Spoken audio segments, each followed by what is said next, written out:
Principales apariciones marianas en España. Octava parte. Las apariciones de San Sebastián de Garabandal, Santander, a las niñas Mariloli, Jacinta, Maricruz y Conchita. 1961-1965. San Sebastián de Garabandal es una pequeña y humilde aldea cántabra en la provincia y diócesis de Santander que en tiempos de las apariciones, entre los años 1961 y 1965, casi en paralelo al Concilio Vaticano II, tiene unos 300 habitantes.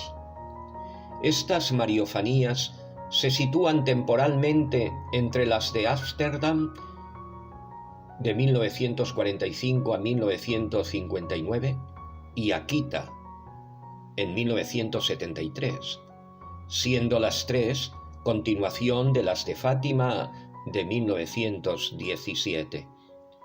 Precisamente en la última aparición en Cova de Iría, el sábado 13 de octubre de 1917, Nuestra Señora, bajo la apariencia de la Virgen del Carmen, se despidió de los pastorcitos diciéndoles: «Hasta San Sebastián de España».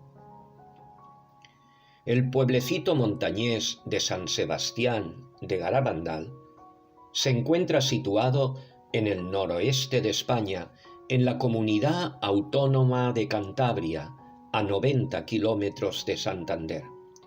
Sus casas de piedra presentan una rústica y típica disposición y están agrupadas sobre una loma de 497 metros de altitud. El pueblo está situado en la falda de la Sierra de Peñasagra, de 2016 metros, a orillas del río Vendul. San Sebastián de Garabandal queda al final de una carretera estrecha y sin asfaltar en la época de las apariciones, que parte de otro pueblo llamado Cosío.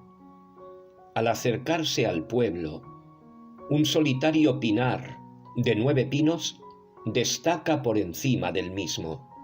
Es un lugar de sobrenatural serenidad y belleza. Al comenzar la década de 1960, el pueblo está aislado. Hay que llegar andando o en carro desde el Cosío. Como hemos dicho, unas 300 personas habitan allí, al pie de la montaña, en unas 80 casas de piedra. Carecen de agua corriente y la única fuente de calor es una estufa en la cocina. Solo tienen electricidad durante unas pocas horas cada noche. Las comodidades, como la televisión o los coches, simplemente no existen. La gente se las arregla para ganarse la vida con la ganadería, teniendo que trabajar en los pastizales, recogiendo y almacenando hierba, forraje para el ganado, para el crudo invierno. Pero no solo es el pueblo más humilde de la zona, también es el más religioso. Todas las tardes, una mujer toca una campana invitando a rezar por los difuntos, y por la noche la gente se reúne en la pequeña iglesia para rezar el rosario. Los fines de semana, el párroco de Cosío, don Valentín Marichalar, va a caballo a Garabandal para celebrar la misa y oír confesiones. En el periodo comprendido entre el 18 de junio y el 18 de octubre de 1961, 4 niñas del pueblo afirman haber presenciado apariciones del Arcángel San Miguel, de la Virgen María, algunas veces con el Niño Divino, y del mismo Jesús en la advocación del Sagrado Corazón. A partir de entonces, el pueblo despertó la atención de los medios de comunicación y se ha convertido en un punto de peregrinación para muchos creyentes de numerosas partes del mundo, especialmente de Estados Unidos.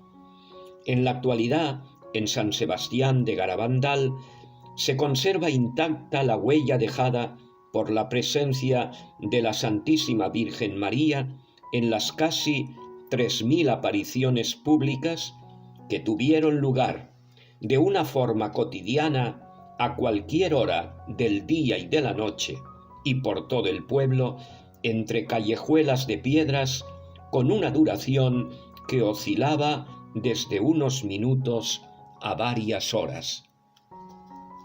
El Papa San Pablo VI mostró mucho interés por Garabandal, del que llegó a decir: «Es la historia más hermosa de la humanidad desde el nacimiento de Cristo. Es como la segunda vida de la Santísima Virgen en la tierra, y no hay palabras para agradecerlo». El 19 de enero de 1966 quiso entrevistarse con Conchita, la principal de las videntes, cuando fue llamada al Vaticano por el cardenal Ottaviani, prefecto del Santo Oficio. El Papa le dijo: «Conchita, yo te bendigo, y conmigo te bendice toda la Iglesia». El Papa San Juan Pablo II pidió a su secretario personal, Monseñor Stanislav Dybczynski, escribir a don Albrecht Weber después de leer su libro sobre Garabandal. Que Dios te recompense por todo, especialmente por el profundo amor con que estás dando a conocer los sucesos relacionados con Garabandal. Que el mensaje de la Madre de Dios sea acogido en los corazones antes de que sea demasiado tarde. Como expresión de gozo y gratitud, el Santo Padre te da su bendición apostólica. El Papa añadió un saludo personal con su letra y firma. Varios santos canonizados apoyaron también en su día las apariciones de Garabandal. El 3 de marzo de 1962, el padre San Pío de Pietrelcina escribía a las niñas y, entre otras cosas, les decía: Queridas niñas, a las 9 de la mañana la Santísima Virgen me ha hablado de vosotras. Oh, queridas muchachas, de vuestras visiones. Os doy un único consejo: rezad y haced rezar, porque el mundo va por el camino de la perdición. No creen en vosotras ni en vuestras conversaciones con la Blanca Señora, pero creerán cuando sea demasiado tarde. En febrero de 1967 conoció a Conchita y poco antes de morir quiso que le fuera entregado el velo que iba a cubrir su cara después de su muerte.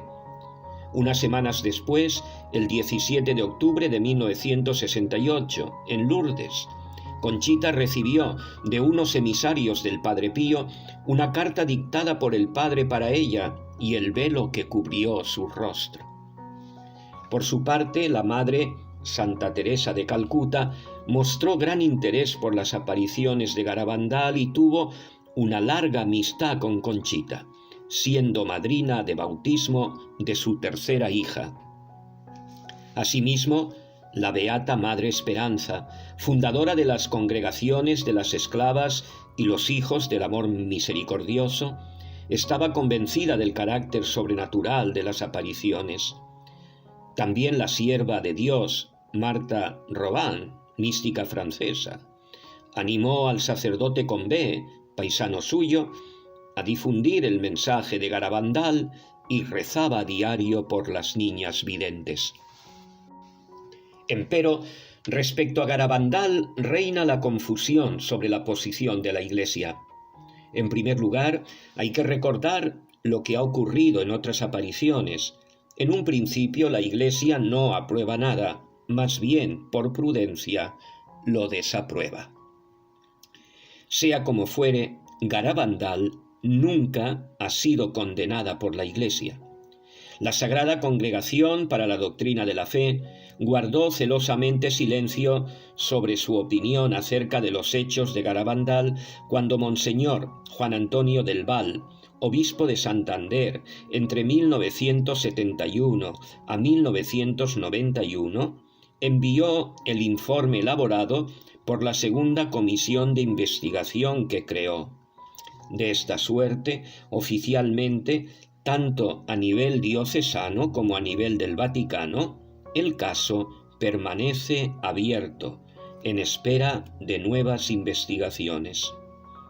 Recientemente, en 2018, se ha estrenado la película Garabandal, Solo Dios lo sabe, basada en la tesis doctoral del padre José Luis Saavedra, defendida un año antes en la Universidad de Navarra bajo el título María de Garabandal, estado de las apariciones ocurridas en San Sebastián de Garabandal entre 1961 y 1965. Las videntes. Entre esta humilde población viven las 4 niñas elegidas por Dios: Conchita González González, María Dolores Mazón González, Mariloli, Jacinta González González, las 3 de 12 años, y María Cruz González Barrido, Maricruz, de 11 años.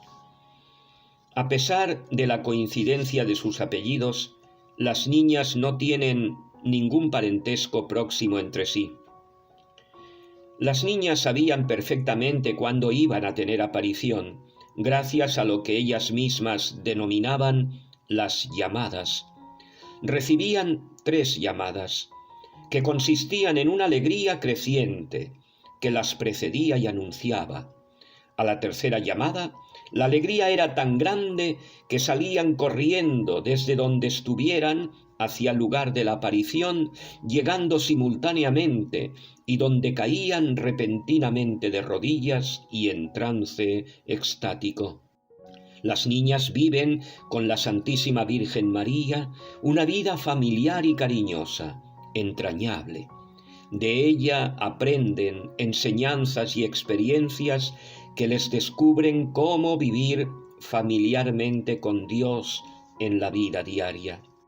Conchita escribe en su diario: A nosotras 4, Loli, Jacinta, Maricruz y yo, desde el principio nos había dicho la Santísima Virgen que nos íbamos a contradecir unas con otras, que nuestros padres no andarían bien y hasta llegaríamos a negar el haber visto a la Virgen y al ángel.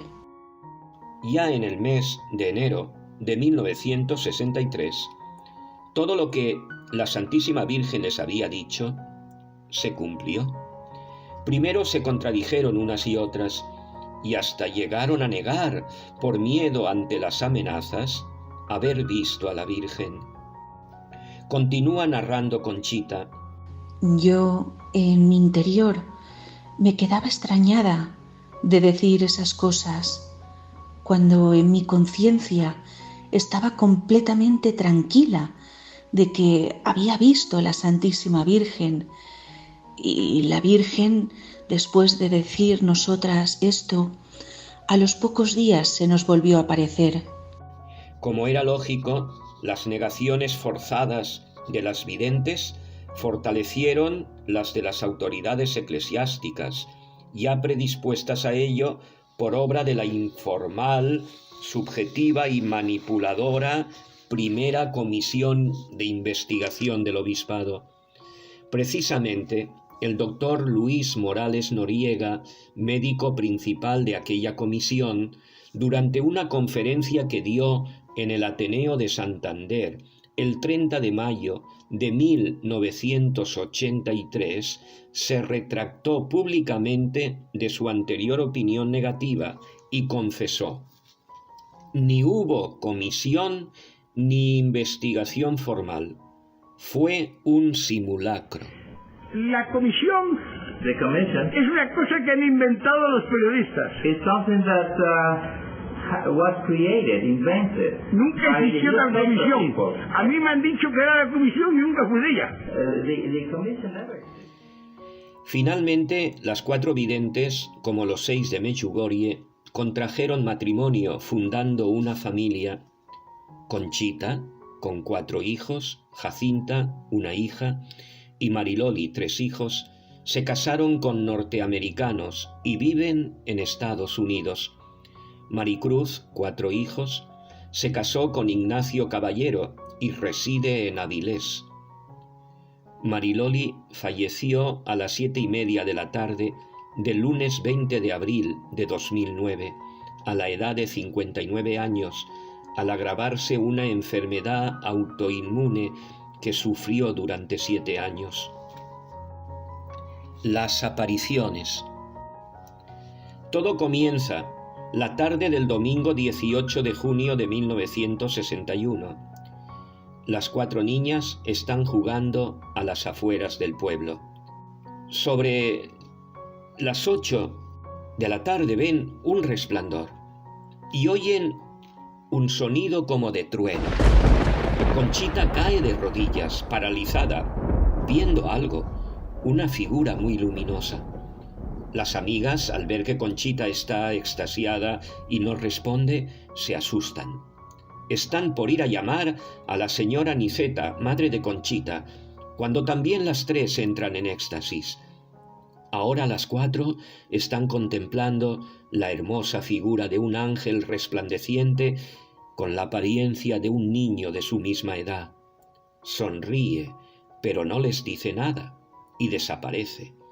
Más tarde descubrirán que es el arcángel San Miguel.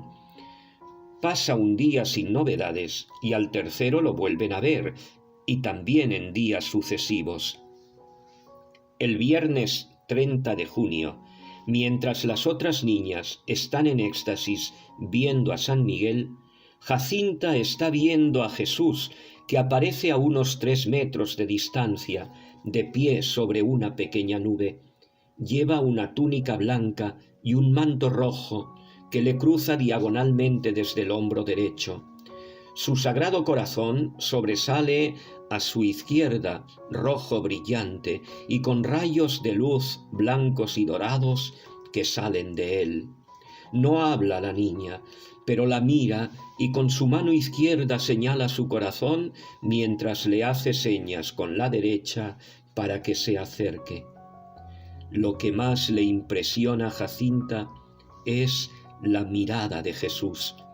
Aquella mirada impregnada de un amor inmenso la penetra hasta lo más profundo del alma.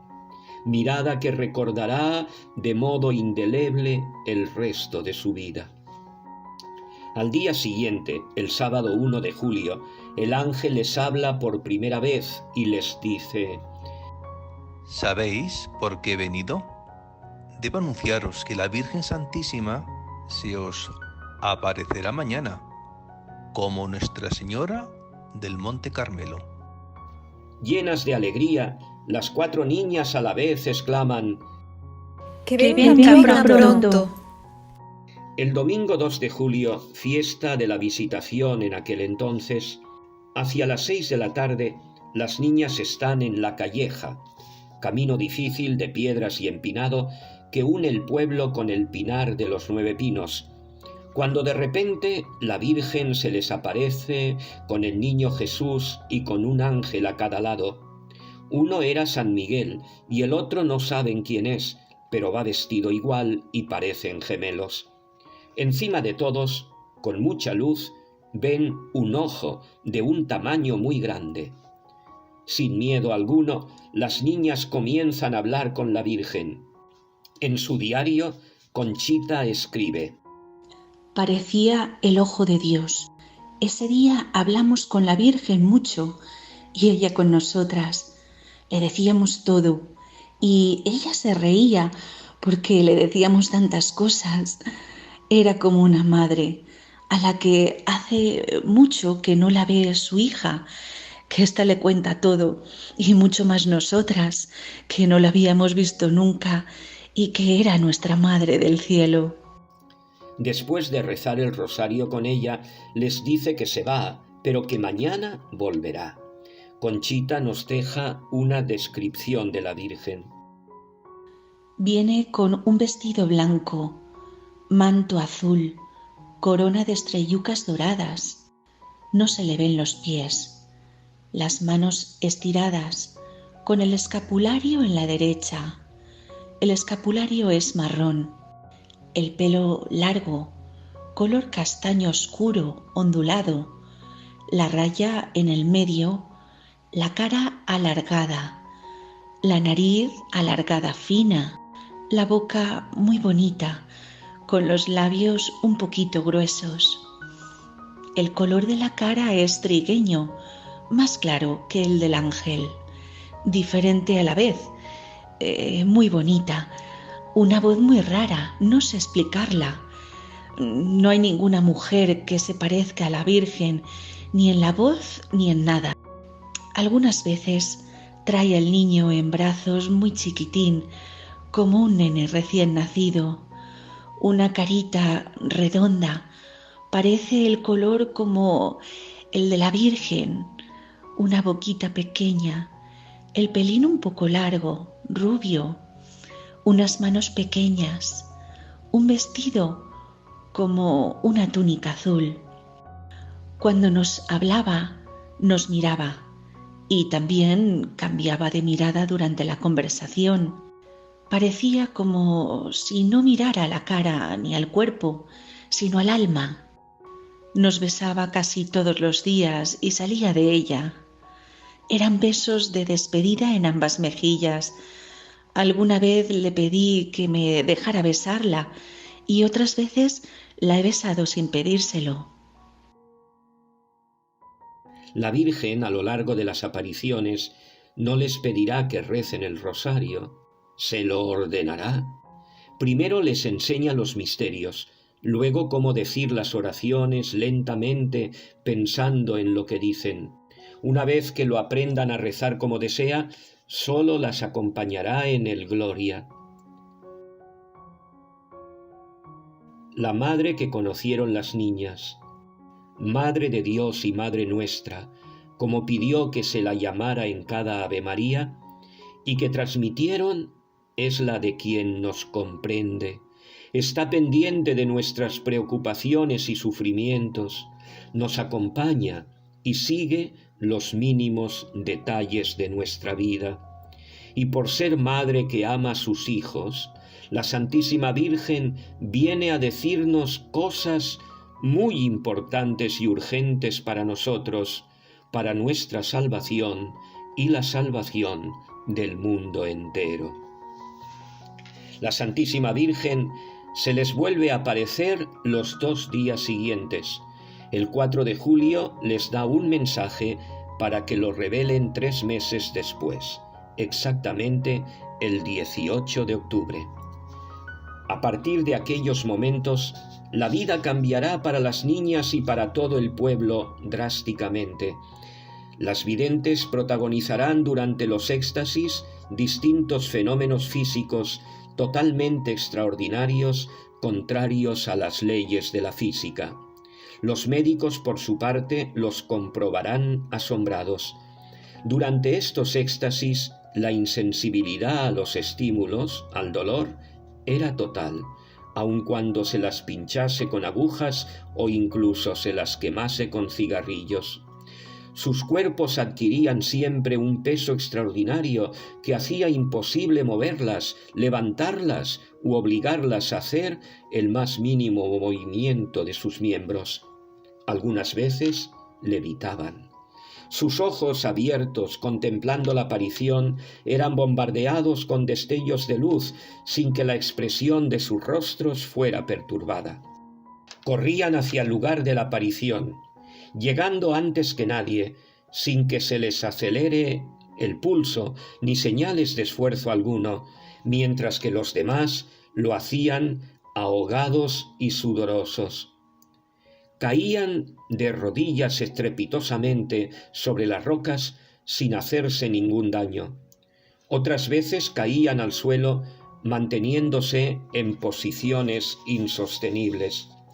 Caminaban o corrían en éxtasis hacia adelante y hacia atrás por las callejuelas mal empedradas de la aldea o incluso campo a través, con la cabeza totalmente alzada, sus ojos fijos en lo alto todo el tiempo, sin ver por dónde iban y sin caerse ni tropezarse nunca. Y así subían y bajaban también escaleras. Al comienzo de las apariciones, para hacer reír al niño Jesús que nuestra Madre del Cielo traía alguna vez en brazos, las niñas le ofrecían pequeñas piedras como para jugar con él. El niño no las tomaba, pero nuestra Madre sí. Las besaba y encargaba a las niñas que las dieran a determinadas personas después del éxtasis, hasta que les dijo que prefería besar objetos religiosos. En éxtasis, la cabeza siempre alzada con los ojos fijos en el cielo, guiada solo por su visión, nunca se equivocaban al devolver rosarios, medallas, anillos de bodas u otros artículos a sus legítimos dueños. Entre los objetos apareció un día una polvera. Las mismas niñas se extrañaron al ver este objeto profano presentado para ser besado por la Virgen y se resistían a ello. Pero cuando llegó la Virgen, llegó y lo primero que pidió para besar fue la polvera, diciendo que era algo de su hijo. Al terminar el éxtasis, la dueña de la polvera desveló que durante la Guerra Civil Española aquella polvera había servido para llevar la Eucaristía escondidas, la comunión o viático, a personas encarceladas que iban a ser ejecutadas. Con el tiempo, con las páginas de los misales y Biblias besadas por la Virgen y cortadas en pedacitos, se elaborarán numerosos reliquiarios pegándolos a medallas y rosarios. Una anécdota curiosa y poco conocida es que una de esas medallas, concretamente una que se acuñó al principio de las apariciones de la Virgen del Carmen y de San Miguel, le fue regalada a Joan Archer, esposa del astronauta norteamericano Edwin Eugene Aldrin, apodado Buzz, que formó parte, junto a Neil Armstrong y Michael Collins, de la misión Apolo 11. La misión se envió al espacio el 16 de julio de 1969, festividad de la Virgen del Carmen. 4 días después, el domingo 20 de julio, el módulo de la nave alunizó sobre la superficie del satélite terrestre. Por primera vez, 2 hombres se preparaban para caminar al día siguiente sobre la Luna. Uno de ellos fue precisamente Buzz, quien, por petición de su esposa, dejó sobre la superficie lunar la medalla que unos años antes había besado la Virgen en Garabandal. Considero que esta información es valiosa y oportuna. Así, cuando levante los ojos al cielo y mire la luna, recordaré emocionado que allí está una de las medallas besadas por mi madre, que su beso, signo de su amor, ternura y solicitud materna, reposa sobre la superficie del mar de la tranquilidad. Volviendo a la tierra y al lugar donde ella eligió aparecerse, llama siempre la atención ese trato sencillo y confiado que las niñas tenían con su Madre del Cielo, que hasta jugaba con ellas en ocasiones y que con frecuencia las despedía con un beso. La misma Virgen les repetía a menudo que fueran obedientes a sus padres. También las animaba a hacer sacrificios, en concreto por los sacerdotes, para que fueran santos, y por los que dudaban, para que siguieran siendo sacerdotes. Les enseñó a tener horror al pecado, ayudándolas a formar su conciencia, respondiendo a las 1000 preguntas que le hacían constantemente las niñas. Cuando venía con el niño Jesús, a veces se lo dejaba a las niñas, que jugaban con él, lo besaban y se lo pasaban de una a otra. En sus éxtasis, las niñas entran en las casas del pueblo. Podemos imaginar el alivio y la alegría que estas visitas producían en las familias de aquellas casas donde la Virgen quería entrar. Las marchas extáticas de las niñas eran para bendecir, consolar y acompañar, especialmente en las de los enfermos y difuntos. Cuando moría alguien, rezaban una estación allí, al lado del cadáver. Al final llegaron a visitar todas las casas del pueblo. Durante los éxtasis, las niñas llevaban siempre un crucifijo que ofrecían a las personas presentes para que lo veneraran. Por orden de la Virgen, solían extender el crucifijo a quien ella les indicaba. Después de un éxtasis, Conchita se enteró de que todos aquellos a los que había dado a besar el crucifijo eran sacerdotes vestidos de civil. Fueron numerosas las ocasiones en que las niñas en éxtasis reconocieron a los sacerdotes y religiosos vestidos de paisano, sin tener ninguna otra señal para saberlo que lo que les dijera su visión.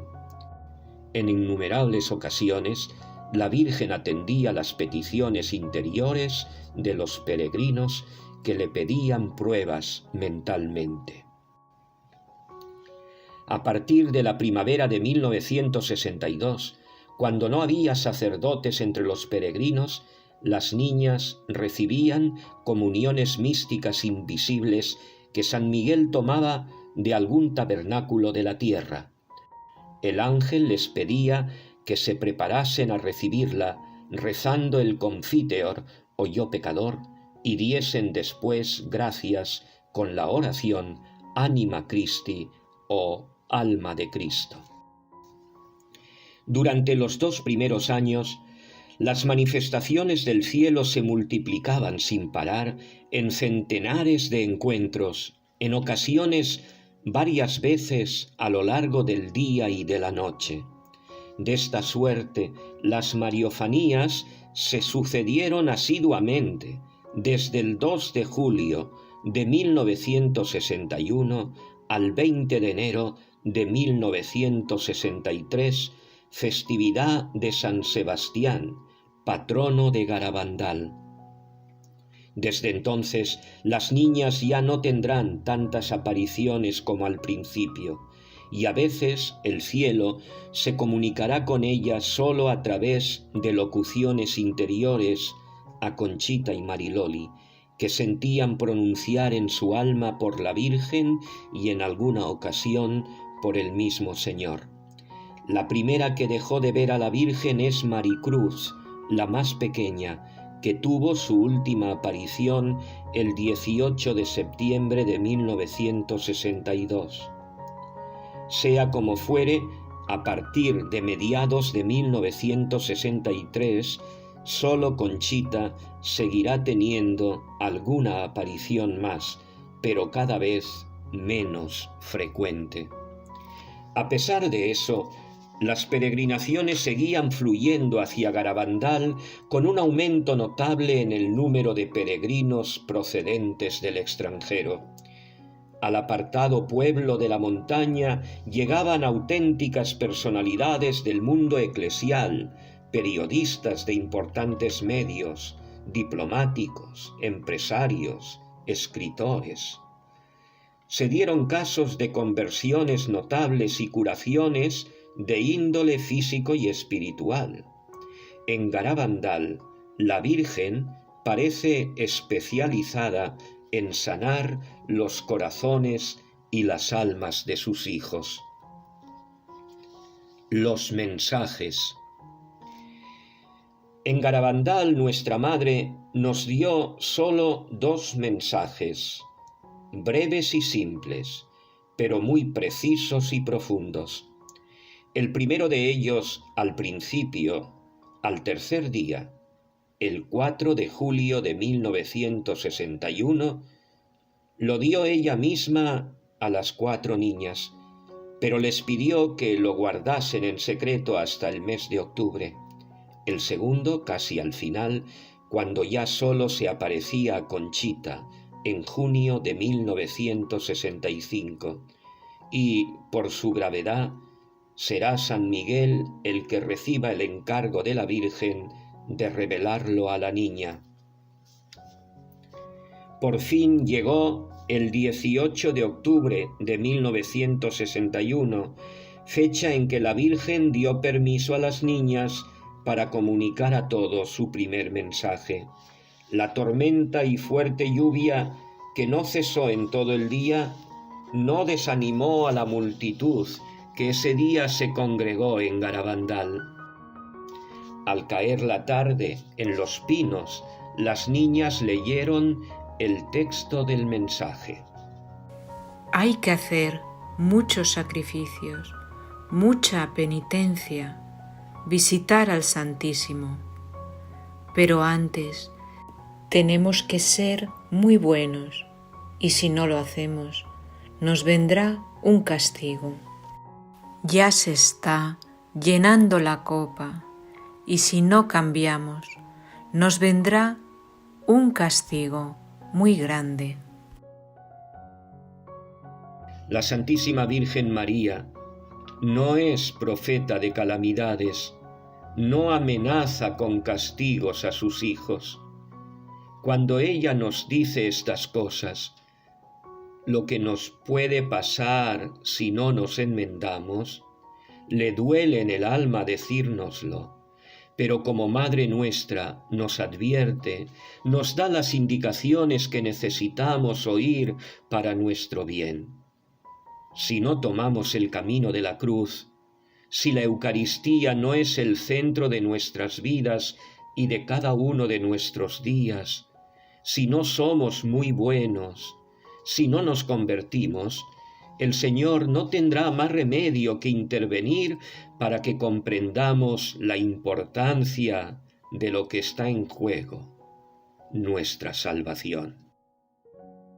Tras la comunicación de este primer mensaje, las niñas pedían con frecuencia a la Virgen que hiciese un milagro para que la gente creyese en las apariciones.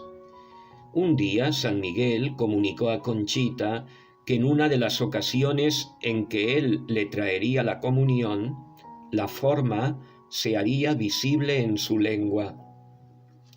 A Conchita no le pareció un gran milagro, porque ella pensaba que la forma era siempre visible a los presentes. Cuando llegó el día, que había sido anunciado por Conchita 15 días antes, había cientos de personas en el pueblo, y así, en la noche del 18 al 19 de julio de 1962, a la 1:30 de la madrugada, ocurrió el milagro, un milagro precisamente eucarístico. Uno de los presentes pudo grabar algunos instantes en vídeo donde se ve una forma blanca y radiante aparecer de la nada en la boca de Conchita. El segundo mensaje de la Virgen, recibido únicamente por Conchita, llegó pocos meses antes del fin de las apariciones, el 18 de junio de 1965. Es San Miguel el encargado de comunicar el mensaje de parte de la Virgen. Las lágrimas ruedan por el rostro de la muchacha a medida que él va hablando. Como no se ha cumplido y no se da a conocer mi mensaje del 18 de octubre de 1961, vengo a deciros que este es el último. Antes la copa se estaba llenando, ahora está rebosando. Muchos sacerdotes, obispos y cardenales van por el camino a la perdición, llevando con ellos a muchas almas. Se da cada vez menos importancia a la Eucaristía. con vuestros esfuerzos debéis evitar la ira de Dios. Si le pedís perdón con alma sincera, Él os perdonará. Yo, vuestra madre, por mediación del ángel San Miguel, quiero deciros que os enmendéis. Ya estáis en los últimos avisos. Os quiero mucho y no quiero vuestra condenación. Pedidnos sinceramente y nosotros os lo daremos. Debéis sacrificaros más. Meditad en la pasión de Jesús. El mensaje, breve en palabras, era verdaderamente largo en contenido y no hacía sino describir la dolorosa situación que estaba viviendo la Iglesia Católica a punto de concluir el Concilio Vaticano II. Pocos meses después de la comunicación de este segundo mensaje, Pablo VI publicaría la encíclica Mysterium Fidei, en la que el pontífice expresaría precisamente su grave preocupación por la confusión doctrinal respecto al mayor tesoro que la Iglesia posee, la Eucaristía. De igual manera, la gran crisis sacerdotal que estaba a punto de producirse no se podía ni sospechar entonces, pero pronto se convertiría en motivo de profundo sufrimiento para el sucesor de Pedro y para toda la Iglesia. La última aparición será la del sábado 13 de noviembre de 1965. Conchita sube sola a los pinos bajo la lluvia. María Santísima, Nuestra Señora del Carmen, se aparece de nuevo a la joven. Como la primera vez venía con el niño, muy sonriente. La Virgen, dirigiéndose a Conchita, dice: Háblame, Conchita, háblame de mis hijos. A todos los llevo debajo de mi manto. Os quiero mucho y deseo vuestra salvación. Pon de tu parte todo lo que puedas y nosotros te ayudaremos. Esta será la última vez que me verás aquí, pero estaré siempre contigo y con todos mis hijos. Conchita, debes visitar más a mi hijo en el sagrario. ¿Por qué te dejas llevar de la pereza para no visitarle? Él os está esperando día y noche. Conchita dice entonces a la Virgen: Qué feliz soy cuando os veo. ¿Por qué no me llevas ahora contigo? Ella le contesta: Acuérdate de lo que te dije el día de tu santo. Cuando te presentes delante de Dios, tienes que mostrarle tus manos llenas de obras hechas por ti, a favor de tus hermanos y para gloria de Dios. En este momento tienes las manos vacías. Así terminaron las mariofanías en Garabandal, los momentos felices que las niñas habían pasado con su mamá celestial habían terminado, pero sentían aún y siguen sintiendo su presencia y los frutos dejados en su alma. Conchita dijo de las apariciones: Me dejaron el alma llena de paz y alegría y de un gran deseo de vencer mis defectos y de amar al Señor y a su Madre Santísima con todas mis fuerzas.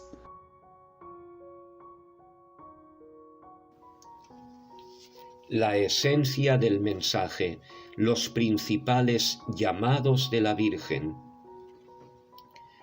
¿Por qué la Virgen se manifiesta en Garabandal como Nuestra Señora del Monte Carmelo? Quizá encontremos la respuesta en la espiritualidad mariana de la Orden Carmelita y en la que subyace en los mensajes y las apariciones. Quizá escogió aparecerse bajo esta advocación estrechamente ligada al escapulario marrón como signo de nuestra consagración y de su protección en los momentos decisivos que vivimos y especialmente en la hora de nuestra muerte. Sea como fuere, la espiritualidad carmelitana se caracteriza por ser una vida de intimidad con nuestra Madre, hasta el punto de poder definirse con la expresión medieval: el Carmelo es todo de María. Así lo reconoce también la Iglesia. Como dice León XIII, el Carmelo es totalmente mariano. Y si hay algo que caracteriza las apariciones de Garabandal, es precisamente esto: ser, como dijo San Pablo VI, otra vida de la Virgen en esta tierra, que nos permite entrar en su intimidad, que convive con nosotros para mostrarse como una madre llena de ternura y desvelos para con sus hijos, que nos dice al oído: te amo y deseo tu salvación. En Garabandal, la Virgen del Carmen nos pide ser todos suyos para llegar a ser propiedad de su Hijo Jesús. ¿El camino para conseguirlo? El de la espiritualidad recia que nos proponen sus mensajes, cuyo principio y fundamento es la Eucaristía. La Eucaristía es el tesoro de la Iglesia, es signo sacramental de la presencia del Señor, de su sacrificio y comunión en el banquete místico. La presencia alude a la presencia única, real, verdadera, sustancial de la persona divina de Cristo. En la Santa Misa se representa y actualiza el único sacrificio del Gólgota. Por la Eucaristía nos unimos íntimamente en comunión con Dios y entre nosotros a través suyo. En efecto, su centralidad es resaltada por la Virgen no solo en los mensajes. Hay que visitar al Santísimo. A la Eucaristía cada vez se le da menos importancia, sino en muchos gestos, como las comuniones místicas, las muchas visitas al Santísimo, por los gestos de adoración y reverencia que les hacía hacer a las niñas. Por ejemplo, cuando salían de la iglesia, nunca daban la espalda al sagrario, caminaban siempre de espaldas. La insistencia en que visitaran a Jesús en el tabernáculo y le hicieran compañía. Por el milagro eucarístico o milagruco. Además, en Garabandal, como veremos, la Virgen anuncia un futuro gran milagro que tendrá lugar a las 8:30 de la noche de un jueves. La hora y el día tienen un significado especial, ya que es el día y la hora de la institución de la Eucaristía, y que coincidirá además con la festividad de un santo mártir de la Eucaristía. Junto al valor e importancia de la Eucaristía en la vida del creyente y de la Iglesia, destacan también las siguientes exhortaciones. El rezo diario del rosario. La Virgen no les pide, les ordena rezarlo. La importancia de los sacramentales, crucifijos, medallas, rosarios, que la Virgen besaba impartiendo a través de ellos gracias especiales de sanación y conversión. Sobre todo del santo escapulario. Habló de su importancia y lo llevó siempre en su brazo durante las apariciones. En esta antigua advocación, la del Monte Carmelo, la Santísima Virgen lo ofrece como señal de su protección y prenda que nos asegura el paraíso. El escapulario no es un talismán, sino el sello de un pacto de amor, de una consagración a María, signo de nuestra entrega, de nuestra consagración a la Madre de Dios, signo de que estamos dispuestos a enmendarnos y cambiar de vida haciendo un camino de conversión cuya meta es el encuentro con Dios.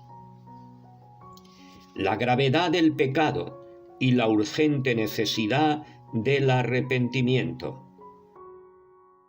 Yo, vuestra madre, por intercesión del ángel San Miguel, os quiero decir que os enmendéis, estáis en los últimos avisos.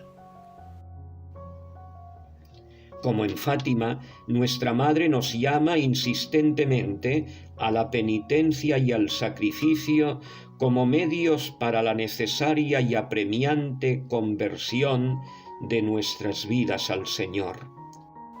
Hay que hacer muchos sacrificios, mucha penitencia. Debéis sacrificaros más. La meditación de la pasión del Señor. Pensad en la pasión de Jesús.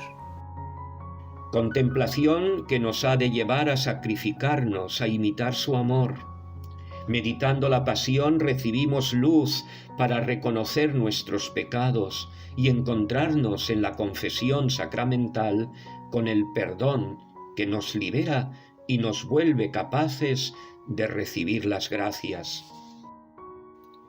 La necesidad y eficacia de la oración de petición. Pedidlo con oración constante. Pedidnos sinceramente y nosotros os lo daremos. La llamada a rezar y sacrificarse por los sacerdotes.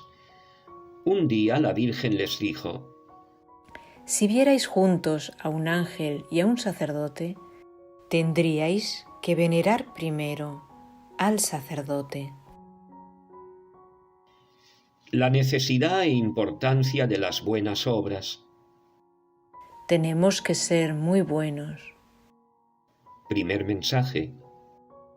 Cuando te presentes delante de Dios, tienes que mostrarle tus manos, llenas de obras hechas por ti, a favor de tus hermanos y para gloria de Dios. A Conchita. La obediencia. La importancia de obedecer siempre a la legítima autoridad, padres, maestros, sacerdotes, y la modestia en el vestir. En Garabandal, la Santísima Virgen insistía en ello. Ella sabía todo lo que venía. La dimensión escatológica o apocalíptica de Garabandal. Como en Fátima antes y en Akita después, es un ángel quien prepara la aparición de la Madre de Dios. En Garabandal, sin embargo, el arcángel San Miguel no se limita a preludiar la venida de la Virgen, sino también a dar el último mensaje. Este arcángel, príncipe de las milicias celestiales, a quien se invoca particularmente en los exorcismos, es el protector de la Iglesia y quien aparece en el Apocalipsis en los combates finales. Por este motivo, y porque en los mensajes se alude a la copa que se está llenando, y luego que rebosa, con el agregado de alertarnos, estáis en los últimos avisos, de Garabandal se puede decir que además de eucarístico es escatológico, es decir, de anuncio del final de los tiempos. Al respecto se suele recordar la siguiente anécdota. El lunes 3 de junio de 1963 llega a Garabandal la noticia de la muerte del Papa Juan XXIII, y Conchita junto con su madre sale en dirección a la iglesia para rezar por el eterno descanso del pontífice. De camino escucha en su interior la inconfundible voz de nuestra Madre que le dice: después de este Papa ya solo quedan 3, y después el fin de los tiempos. Al poco, la Virgen añade que en realidad habría otro más, pero que éste gobernaría la Iglesia por muy poco tiempo, y por eso ella no lo cuenta. Es decir, que con el pontificado del Papa Francisco estaríamos ya en el inicio de estos tiempos finales, y tal impresión concuerda con el hecho objetivo de verificarse la gran apostasía profetizada fuera y dentro de la Iglesia. Ahora bien, no se trata del fin del mundo, sino del final o fin de los tiempos, esto es, del preludio a la parusía o segunda venida de Cristo, que inaugurará los tiempos nuevos de paz, con un nuevo Pentecostés y el triunfo del corazón inmaculado de María. La Virgen María advirtió además de la llegada de una gran tribulación para la Iglesia, tan grave que, en palabras de las niñas, la Iglesia dará la impresión de estar a punto de desaparecer. A las niñas se les muestra el escenario político, social y religioso del mundo y de la Iglesia previo a la llegada de tres grandes acontecimientos: aviso, milagro y castigo, que son un camino de purificación que el Señor en su gran misericordia ofrece a la humanidad como última oportunidad de conversión y como preparación del triunfo del Inmaculado Corazón, triunfo predicho en Fátima y confirmado por los mensajes de Garabandal, pero también de Medjugorje y otras mariofanías recientes y revelaciones privadas a varios místicos. El aviso. Para preparar el milagro se dará un aviso que vendrá directamente de Dios para prepararnos al gran milagro. La única que sabía la fecha exacta era Mariloli. El aviso se verá en el cielo desde cualquier parte del mundo y será sentido por todos, cualquiera que sea su condición y conocimiento de Dios, exactamente al mismo tiempo. Será una experiencia pavorosa de purificación, porque al mismo tiempo veremos en el interior de nosotros mismos, en nuestra conciencia, que será iluminada sobrenaturalmente, el mal que hemos hecho y el bien que dejamos de hacer, y sus consecuencias. Se nos revelarán nuestros pecados y veremos nuestra alma como la ve Dios. Pero antes, la situación de España y del mundo tiene que empeorar mucho. Se dará en el peor momento de una época de gran tribulación y persecución religiosa, en la que parecerá que los comunistas se han apoderado del mundo entero, y será muy difícil practicar la religión, que los sacerdotes puedan decir misa, o que el pueblo pueda abrir las puertas de las iglesias. El milagro. En octubre de 1961, la Virgen comunicó a Conchita el gran milagro. Más tarde también lo comunicará a las otras tres niñas. Será mayor que el de Fátima, una gracia muy grande para convertir al mundo entero y para que cumplamos el mensaje. Conchita dice que ocurrirá un jueves por la noche entre los días 8 al 16, de marzo a mayo. Al ver el día en el calendario, se dio cuenta de que ese día se celebra a un santo mártir relacionado con la Eucaristía y de nombre raro, no común. El milagro será visible y se podrá fotografiar, filmar y retransmitir, pero intangible, no se podrá tocar. Nadie pondrá en duda que su origen es sobrenatural, divino. Durará un cuarto de hora y dejará una señal visible y permanente hasta el fin del mundo en los pinos. Coincidirá además con un gran evento eclesial. Se podrá ver en Garabandal y en las montañas de alrededor. Sanarán los enfermos que estén allí, los pecadores se convertirán y los ateos e incrédulos creerán. Conchita sabe la fecha del milagro, que ocurrirá antes de un año después del aviso, y lo anunciará con 8 días de anticipación. Se cree que este gran milagro coincide con el signo anunciado como tercer secreto en Medjugorje y que pueda tener réplicas exactas en los lugares del mundo en los que se ha aparecido la Virgen a lo largo de la historia. El castigo. Si después del aviso y del milagro el mundo no cambia, vendrá un castigo muy grande como purificación de toda la humanidad.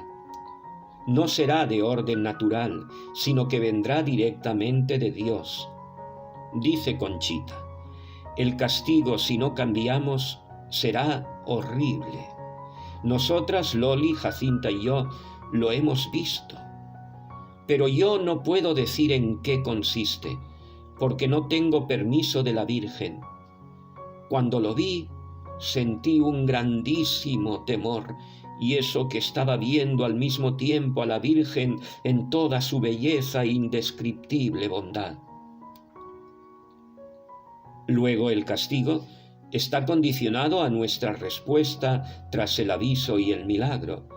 Será como para reprendernos de que no hemos hecho caso a todas las llamadas y advertencias de nuestra Madre, a los mensajes de Nuestra Señora del Monte Carmelo de Garabandal, que nos dice a cada uno: os quiero mucho y no quiero vuestra condenación.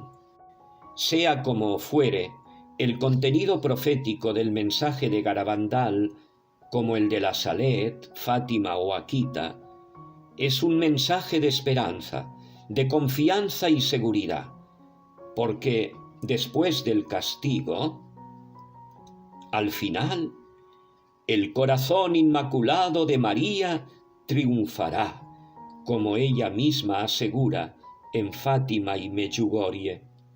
Y así amanecerá después un mundo y una humanidad nuevos, renovados por un nuevo Pentecostés, en el que reinarán los sagrados corazones triunfantes de Jesús y de María.